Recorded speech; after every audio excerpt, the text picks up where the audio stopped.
Promo റിവ്യൂയിലേക്ക് എല്ലാവർക്കും സ്വാഗതം. ഈ റിവ്യൂ ഇഷ്ടപ്പെടുവാണെങ്കിൽ ഒന്ന് ലൈക്ക് ചെയ്തും സബ്സ്ക്രൈബ് ചെയ്തും സപ്പോർട്ട് ചെയ്യണേ. അപ്പോൾ വൈജയന്തി കമലയുടെ വീട്ടിലോട്ട് പോയിട്ട് തിരിച്ചു വന്നിട്ടില്ല. കാരണം ഹോം നേഴ്സിനെ കിട്ടിയിട്ടില്ല. ഹോം നേഴ്സിനെയും കൊണ്ട് തിരിച്ചു വന്നെ എങ്കിലല്ലേ ആലിയനിക്കിട്ട് പണി കൊടുക്കാൻ പറ്റൂ. തിരിച്ചു വരുമ്പം പണി തരും എന്ന് ഉറപ്പിച്ച് പറഞ്ഞിട്ടാണല്ലോ പോയത്. അതുകൊണ്ട് തന്നെ വൈജയന്തി തിരിച്ചു വരാത്തത് കൊണ്ട് മുത്തശ്ശി വിളിച്ച് ചോദിക്കുന്നുണ്ട്, നീ എവിടെയാ എന്ന്. അന്നേരം വൈജയന്തി പറയുന്നുണ്ട്, എന്നെ ആരും അന്വേഷിക്കേണ്ട, എന്നെയാണല്ലോ അവർക്ക് അവിടെ ആർക്കും വേണ്ടാത്തത്, നിങ്ങൾക്ക് എല്ലാവർക്കും വേണ്ടവൾ അവിടെ തന്നെ ഉണ്ടല്ലോ എന്നൊക്കെ പറഞ്ഞിട്ട് ഫോം വയ്ക്കുന്നത്. അന്നേരം മുത്തശ്ശിക്ക് ആകെ വിഷമാകും. അതുകൊണ്ട് മുത്തശ്ശി അലീനയോട് പറയുവാണ്, ഇനി എന്താ ചെയ്യുന്നത്, വൈജയന്തിയും ബാലനും തമ്മിലുള്ള വഴക്ക് തീർക്കാൻ ഇനി എന്താണ് ഒരു മാർഗം എന്ന് ചോദിക്കുമ്പം അലീന പറയുന്നുണ്ട്, ഒരേ ഒരു മാർഗ്ഗമുള്ളൂ, ആയുധം വെച്ച് മാഡം കീഴടങ്ങണം, അതേ സാധിക്കൂ എന്ന്.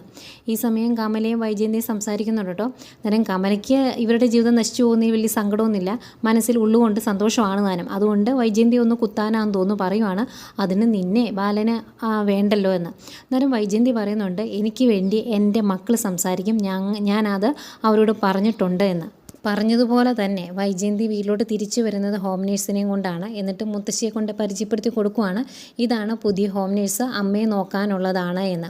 അന്നേരം മുത്തശ്ശിക്ക് ആകെ വിഷമാവുന്നുണ്ട്. മുത്തശ്ശി ചോദിക്കുന്നുണ്ട്, ബാലനോട് ചോദിച്ചിട്ട് ഇങ്ങനെ ഒരു തീരുമാനം എടുത്താൽ പോരായിരുന്നോ എന്ന്. അന്നേരം തിരിച്ച് വൈജയന്തി ചോദിക്കുന്നത്, അതെന്താ എനിക്ക് ഈ വീട്ടിൽ ഒരു അധികാരവും ഇല്ലേ എന്നാണ്. വൈജയന്തി ഒരു പൊടിക്ക് പോലും താഴാൻ തീരുമാനിച്ചിട്ടില്ല. ഏതായാലും ഈ സംഭവങ്ങളൊക്കെ കാണുമ്പോൾ ആകെ വിഷമിച്ച് നിൽക്കുവാണ് മുത്തശ്ശിയും അലീനയും. ഇനി അടുത്ത ബോംബ് എപ്പോഴാണ് പൊട്ടിക്കുന്നതെന്ന് അറിയത്തില്ല വൈജയന്തി. ഏതായാലും ഇതൊക്കെയായിരുന്നു പ്രൊമോ.